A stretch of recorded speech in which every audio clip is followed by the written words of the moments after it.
दोस्तों, आप तमाम लोग जानते हैं कि इसराइल और फ़लस्तीन के बीच में लगातार कई महीनों से जंग जारी है। कहा जा सकता है कि ये जंग नहीं है, ये नरसंहार है। आपने देखा कि किस तरह से इसराइल जो है वो लगातार फ़लस्तीन के ऊपर हमला कर रहा था। फ़लस्तीन के मासूमों की जान ली, हज़ारों लोग जो है वो मारे गए, लाखों लोग बेघर हो गए।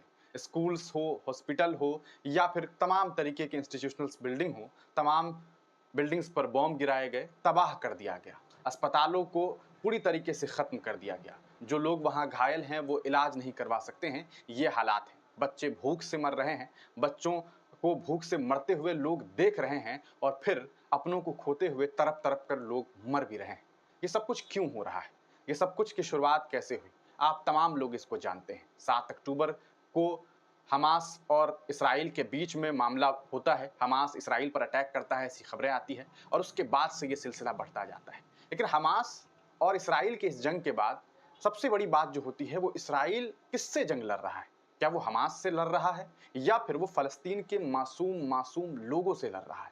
आपने तस्वीरें देखी, ऐसी-ऐसी दर्दनाक तस्वीरें जिसे देख करके लोगों के होश उड़ गए। लोगों को लगा कि कोई किस तरह से इतना ज़्यादा बेरहम हो सकता है। बच्चों की लाशों को देखने के बाद लोगों की आंखों से आंसू बह रही है। न सिर्फ फ़लस्तीन में, बल्कि कहा जा सकता है कि उन तस्वीरों को जो फ़लस्तीन में हो रहा है, उसे देख करके गैर मुल्कों में भी लोग जो हैं वो काफ़ी परेशान हैं। लेकिन नेतन्याहू जो है, वो इसे रोकने के लिए तैयार नहीं है। यही वजह है कि अब इंटरनेशनल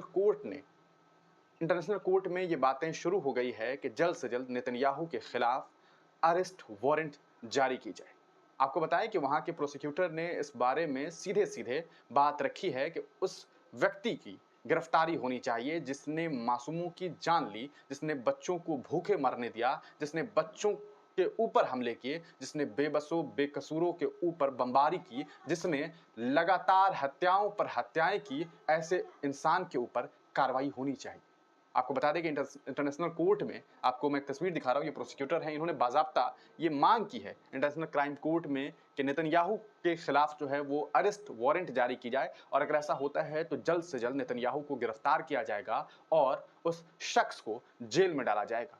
क्या आपको नहीं लगता है कि इस तरह से मासूमों की जान लेने वाले व्यक्ति को गिरफ्तार कर लेना चाहिए? और वो व्यक्ति, सोचिए कि एक मुल्क का सुप्रीम लीडर है, किस तरह से वो मासूमों का कत्ल कर रहा है, ये पूरी दुनिया देख रहा है। ये अलग बात है कि मारे जाने वाले लोग एक ख़ास मज़हब मुसलमान हैं, एक ख़ास मज़हब इस्लाम के मानने वाले हैं। यही वजह है कि दुनिया के कई बड़े मुल्कों के जो बड़े हुक्मरान हैं, वो इस पर चुप्पी साधे हुए हैं। अफ़सोस की बात तो ये भी है कि मुस्लिम ममालिकों के बादशाह सलामत हों या फिर प्रेसिडेंट हो या प्राइम मिनिस्टर हो, वो भी चुप्पी साधे हुए हैं। अगर बोलते हैं तो बहुत कम बोलते हैं, अपने लब को सिल करके बोलते हैं ताकि उनसे कोई उन लोगों की शान में गुस्ताखी ना हो जाए और उनका बिजनेस स्ट्रेटजी जो है उसमें कोई मसले ना खड़े हो जाए। यही वजह है कि अब ये लड़ाई लोग सड़कों पर लड़ रहे हैं तो कुछ लोग हैं जो इंटरनेशनल क्राइम कोर्ट में आवाज बुलंद कर रहे हैं। आपको बता दें कि ये जो पूरा मामला सामने है, statement of the ICC prosecutor Karim Khan साहब ने एप्लीकेशन दिया है for arrest warrant in the situation in the state of Palestine. जो पैलेस्टीन में जो हालात हैं उसको लेकर के ये बातें कही गई हैं। द इंटरनेशनल क्रिमिनल कोर्ट है जस्ट इशूड वारंट। अच्छा, इशू नहीं किया गया है अभी बेंजामिन नेतन्याहू के खिलाफ, ये बातें जो की जा रही है वो इशू नहीं किया गया है, ये मांग की गई है। बेस क्या रखा गया, आप सोचिए कि स्टारवेशन, भूखमरी के हालात हैं, काउजिंग ग्रेट सफरिंग। इतना भयानक वहां पर हालात हो चुका है, इस तरह से लोग त्रस्त हो गए हैं कि जिसकी तस्वीरें देखने के बाद एसी के कमरे में बैठे हुए लोगों की आंखों से भी आंसू आ जाए, इस तरह के हालात वहां बने हुए हैं।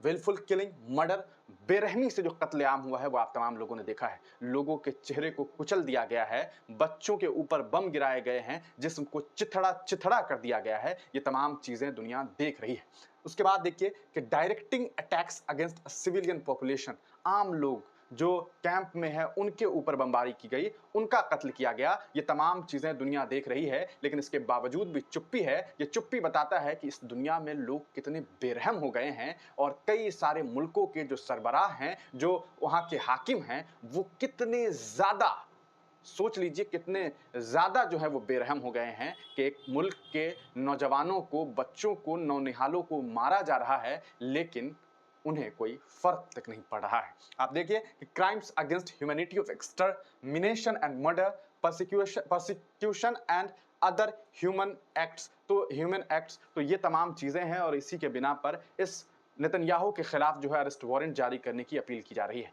क्या आपको लगता है कि नेतन्याहू को जल्द से जल्द गिरफ्तार किया जाना चाहिए और उन्हें सलाखों के पीछे कैद कर दिया जाना चाहिए, क्योंकि उन्होंने जो किया है वो पूरी दुनिया देख रही है। इस तरह का जालिम व्यक्ति आज तक शायद इस सदी में लोगों ने नहीं देखा होगा। आप तमाम लोग इस पूरे प्रकरण पर क्या कुछ सोचते हैं, अपनी राय कमेंट सेक्शन में जरूर दीजिएगा।